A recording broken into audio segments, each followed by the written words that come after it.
its Victory in Europe Day. The ceasefire began yesterday to be sounded along all the fronts. The German war is therefore at an end.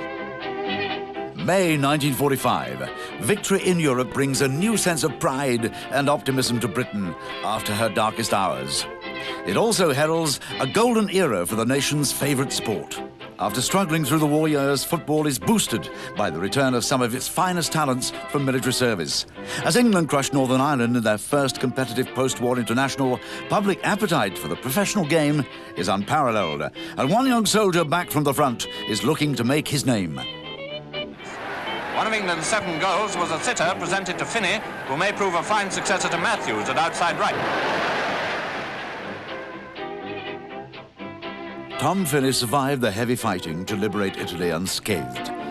He would go on to become a Hall of Fame footballer, knighted for his playing brilliance for Preston and England. But 60 years ago, Sir Tom Finney's life could have taken a very different course on the cold, hostile, wintry mud of the Italian coastline, where so many of his comrades fell into premature graves. This is the story of Tom's War.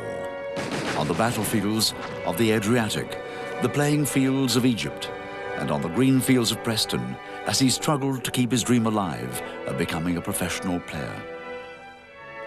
Now, 6 decades on, accompanied by his son Brian, Sir Tom will make an emotional journey back to northeast Italy for the first time since his wartime endeavours.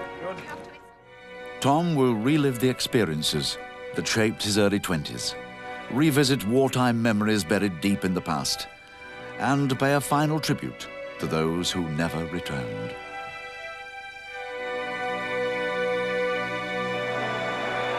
Happy birthday to you.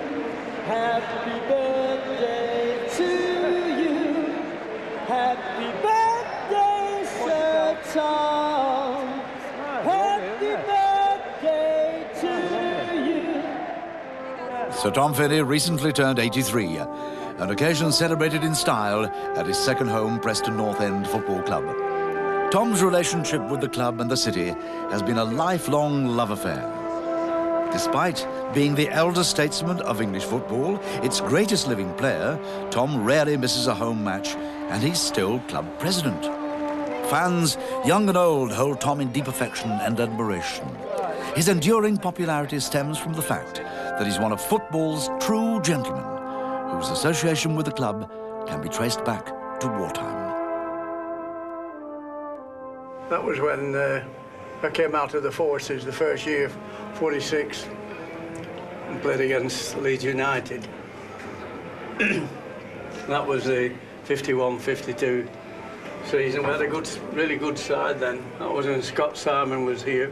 He took us to the final of and we lost to West Brom. Well, I'm a bit biased. I think he's the best I've ever seen. I mean, I've played against Puskás and Di Stefano and Schiaffino in World Cups. I've seen George Best, who's a fantastic player. You could go on about Wayne Rooney today and David Beckham, good players.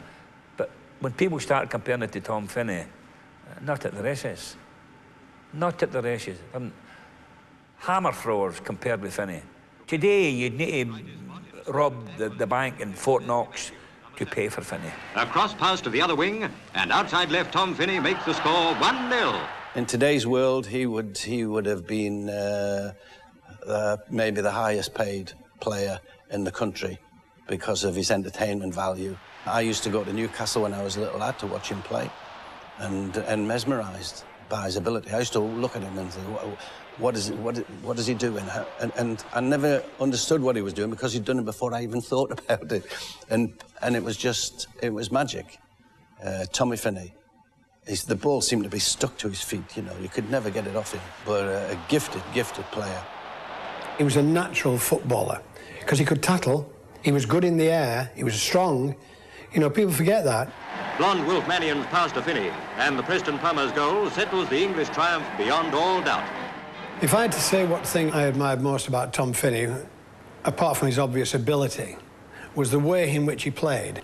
I never saw him question a decision, never saw him purposely foul anybody, you know. He was a real gentleman on the field. Elliott passes to Finney in the centre, he shoots, and England are 1 up after only 10 minutes play. Although slight in stature, Tom Finney was always destined for football greatness. Despite being originally turned down for a trial by his hometown club on the grounds of being too small, by the time Tom was 19, he was appearing for Preston on the big stage, the 1941 Wartime Cup final at Wembley. It was a trophy Preston would eventually win against Arsenal in a replay. Too young to be called up, the war had gifted Tom a taste of glory, but it would deny him his professional debut when Deepdale was commandeered for the military. Well, we didn't play actually in 41 here on the ground. We played at a place called Leyland Motors, which was just 5 or 6 miles away. The reason being, of course, that this ground was taken over as a prisoner of war camp. So we used to train on Tuesday and Thursday nights around the track and do our exercises and one thing and another. But there were only just a few prisoners. I can never remember more than half a dozen or something like that that were housed in the gymnasium. Deepdale means an awful lot to me, and the fact that it's been my life. I well remember it in 1946 when the season started and we played Leeds United and won the game, and I scored a goal on my debut, which was really exciting, and it was wonderful to come back out of the forces and play again on this turf, really. Who's this geezer in black? Who does he think he is? As with all Lancashire towns, the people of Preston dug in and stuck together during the hardship of war. Preston escaped the worst of the bombing reserved for Manchester and Liverpool, but life for the Finney family remained a challenge. Home was the Slackholme Council estate within the shadow of Deepdale. There was quite a lot of people that we knew, quite a lot of boys away. Most of them that had families, they had someone away around here. And we had the shelter at the top there that we had to go into if the alarm went. And it was there to remind us that we'd got to go down there.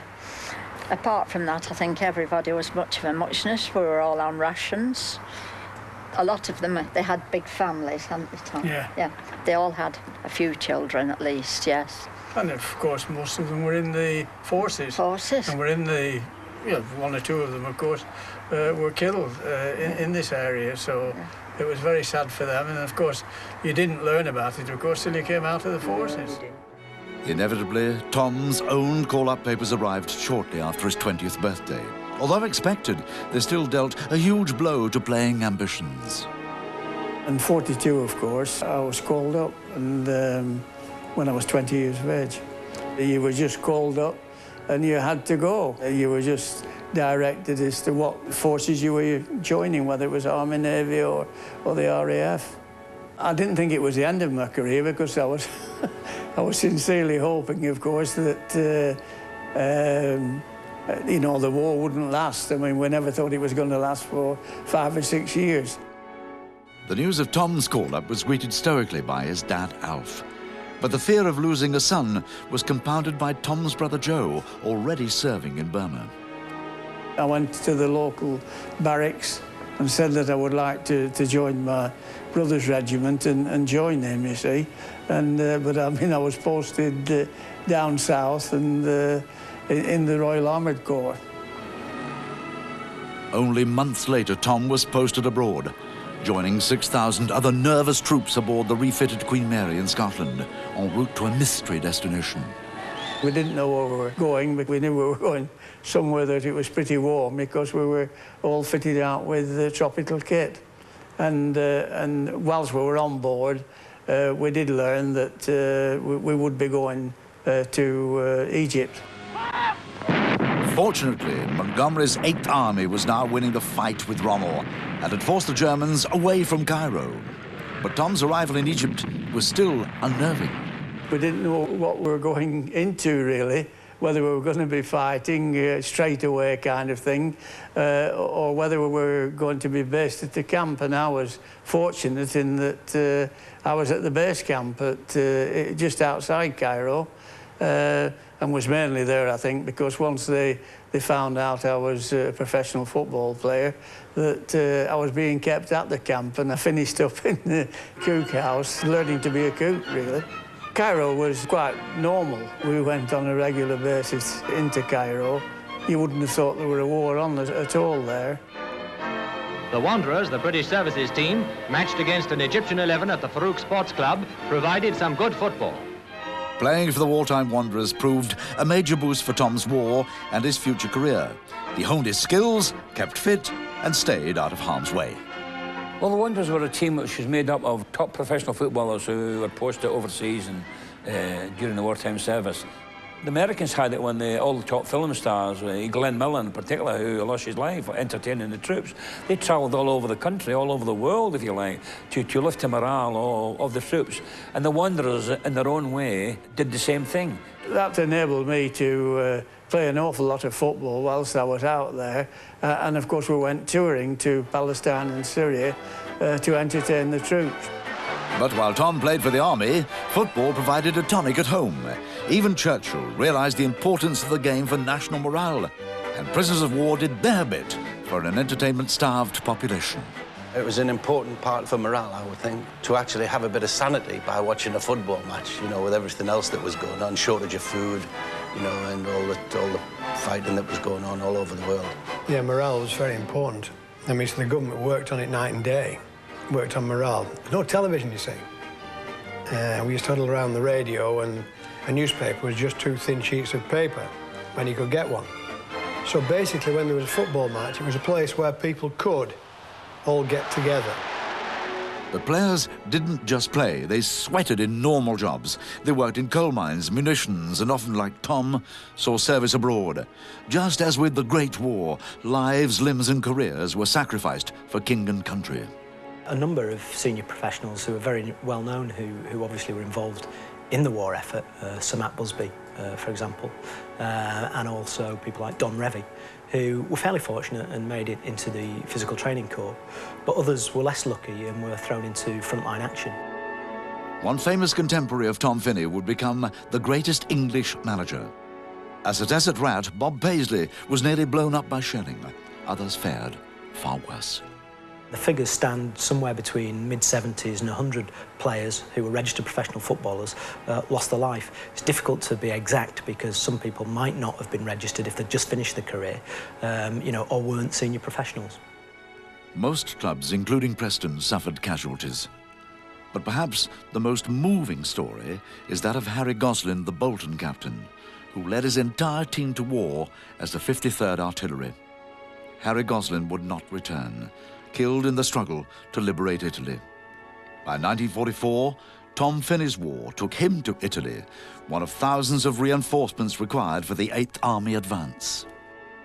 I landed at a place called Foggia in Italy, right in the southern tip, and told that I was joining the 9th Queen Royal Lancers. And went right up the east coast, and we went to places like Rimini and Bologna. So it would be really nice for me to revive a few happy and not so happy memories. Yes, I'm sure it'll be nice to go back, both for Dad and myself, to see where he did serve with the Army during the war, and obviously bring back some memories, pleasant and not so pleasant. He never really discussed a great deal about his time in Italy when we're kids, to say what he actually did, but I'm sure we'll find out a bit more when we revisit the area. Like many of his generation, Sir Tom has kept his own counsel over his wartime experiences. A stiff upper lip, don't burden the family with the realities of war. Now, 60 years on, it's a chance for Brian to discover something of his father's early life before he became one of football's greatest icons. First stop, Bologna, the last major city to fall to the Allies at the end of the war in Europe. Here in northern Italy's principal industrial city, the Allied fighting men received a tumultuous welcome. It began with the triumphal entry of the famous 8th Army into Bologna. American, yes. No toilet.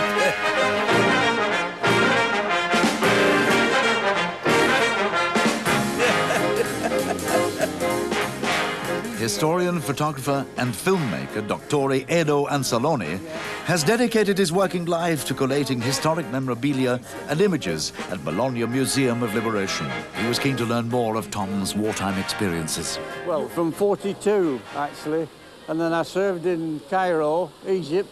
Oh, you were there? I was there. And then I came across to Italy. No kidding. Yeah, from Foggia. Foggia? Straight up the east coast. Yeah. Southeast, yes. Yeah. So I saw a lot of this, yeah. But did you came through Bologna then? Yes, straight up the east coast. So you remember Bologna? Rimini and... Rimini and then Bologna. Yeah. Those are shells, yeah. Oh, boy. But, you the fair weight, too. Yeah, but they're empty. Yeah, oh, yes, empty. I use it to get movie of the football game in Bologna. We had a little championship between the armed forces. Yes. But before you came, before liberation, every corps had the football team. And they played in the stadium of Bologna. Oh, very good. Did you have the occasion to play in Bologna Stadium? No, only fighting round here. This is a must for you. Yeah. With camouflage. Not go on. By Jove.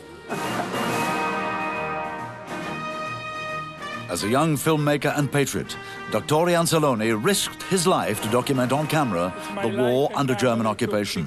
The prized jewel in Edo's collection is his rare, never-before-broadcast film of the first moments of Bologna's liberation. And went. And that's the first 8 army people, free Bologna police of General Anders. You see, with flowers already given. You won't see jeep or motorcycle. They came very suspicious because some crazy man shoot at them from the roof, you see, in the British uniform. This is the very, very beginning. That's the first Sherman tank. I drove a Sherman. You drove a Sherman tank? Maybe you can see yourself over there. It's a long, long time ago, 60 years. I suppose really we thought at the time it was a great thrill, but it was a great thrill driving them, but not in action. And you just used to drive with the turret open and with your head showing, and so you could see where you were going. It was quite simple to drive, really, once you got into it and once you'd been on the course for driving it, and you had a machine gunner on your right, and of course the big gun was for firing, really, as a sort of artillery gun. Are there many of these around at this present time? Well, in Europe, I think a couple of dozens. And in Italy, we know only 4 or 5. Yeah.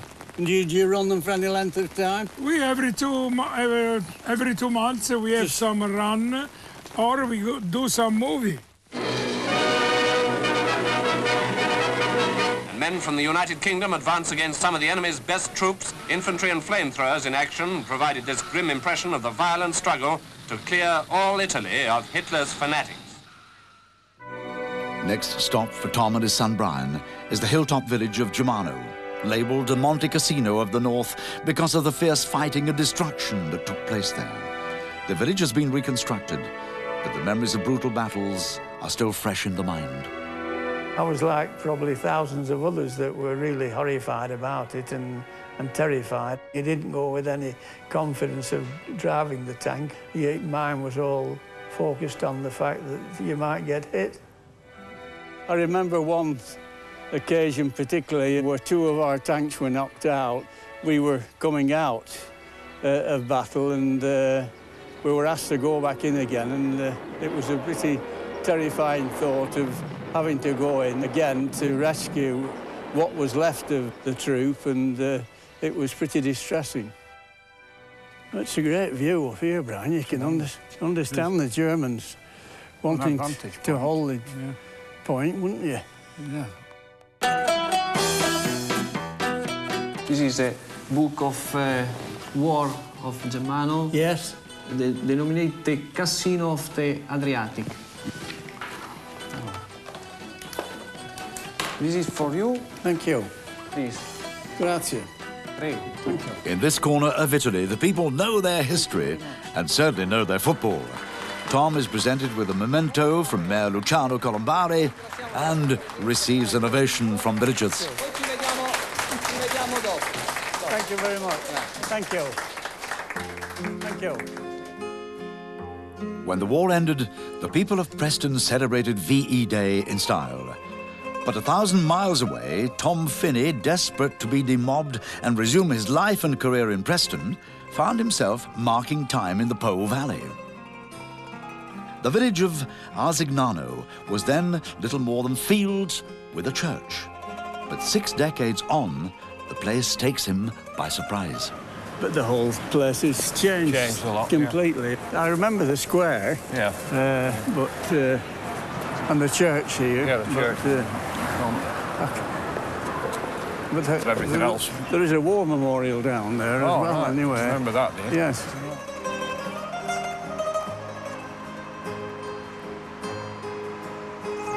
This is where all the names of the people that fought in the war, and because it's all Italian names. The war had finished. I was a corporal then, and I got promoted whilst I was here, and took the lads out for a run and a bit of exercise and walking and doing a little bit of training really on the football field. Football training with his army unit was a poor substitute for Deepdale. But when Tom did finally secure his first leave home for 3 years, he'd even more pressing duties to attend to in Preston, a reunion with wartime sweetheart Elsie. We got married in Preston, and I had a short leave of round about 3 weeks, and then I had the awful job of coming back here.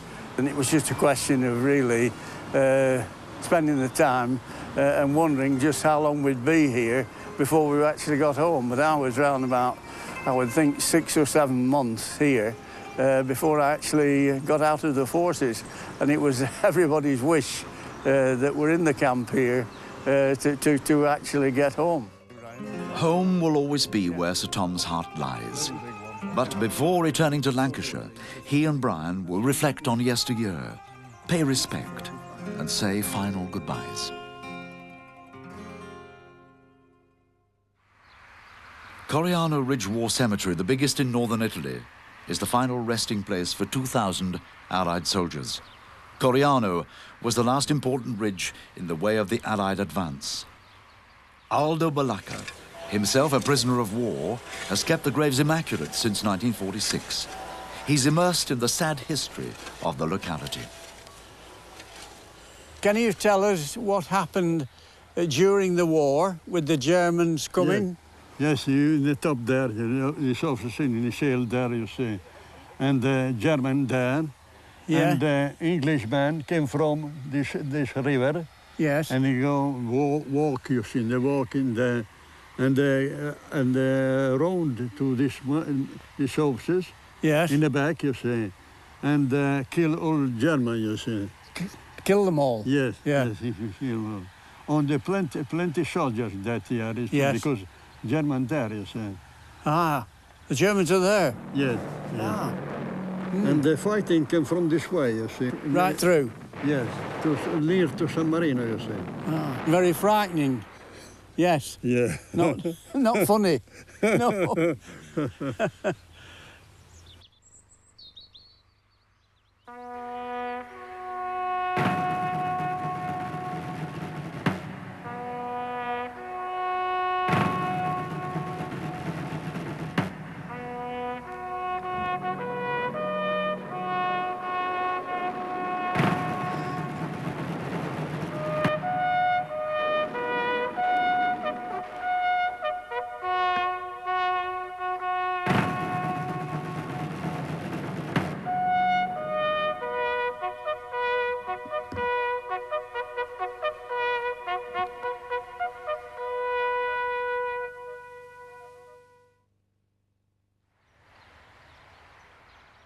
My thoughts on coming here to this cemetery are very emotional, really, because we've seen so many graves here, and to think that what these lads must have gone through, and we don't, of course, they're not able to answer us or tell us just what they went through, but they obviously went through an awful lot. There are quite a few that we've seen from Lancashire and from Preston itself. It just brings back emotional feelings to you. No, he's not really mentioned his battle experience. I think he was glad to get out of it. Obviously, it's not a pleasant thing. When you look at the enormity of how many people were actually killed, I mean, this is only one sort of wartime graveyard from this particular area, obviously. And when you think there's nearly 2,000 graves here, it's frightening, really. He's 24, and he was only, the war was almost finished. Yeah, April. When he was killed. No age, is it? No, it isn't, no. Argenta Gap War Cemetery, over 100 kilometres north of Coriano Ridge, marks the final stages in the campaign to end the war. Tom and Brian chance across two graves, which bring back particularly poignant and difficult memories. I don't like doing... Oh, that's the one. Yeah, that's the 9th Queen's Royal Lancers, which I was in, 21 years of age. And just recognise this, of course, the 9th and the coat of arms here, which was... We wore a black berry, and that was the badge, which was in the berry, and it brings back, well, many sad memories, really, of being in Italy.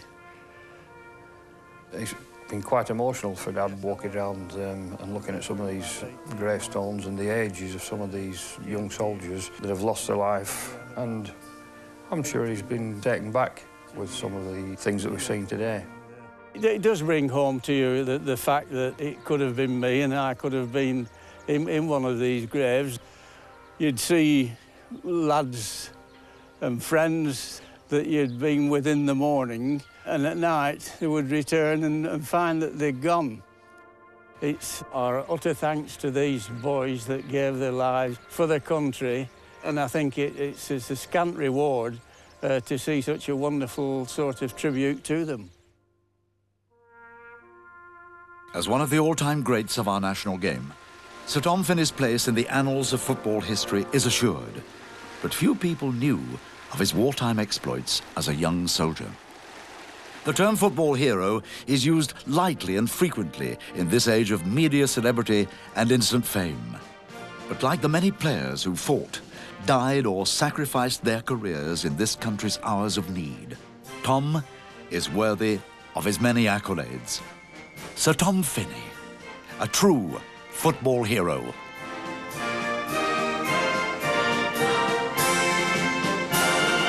Or someone you know lived or fought during World War II, you can add your stories and pictures to the People's War website at bbc.co.uk/WW2 or call the helpline on 08000 150 950.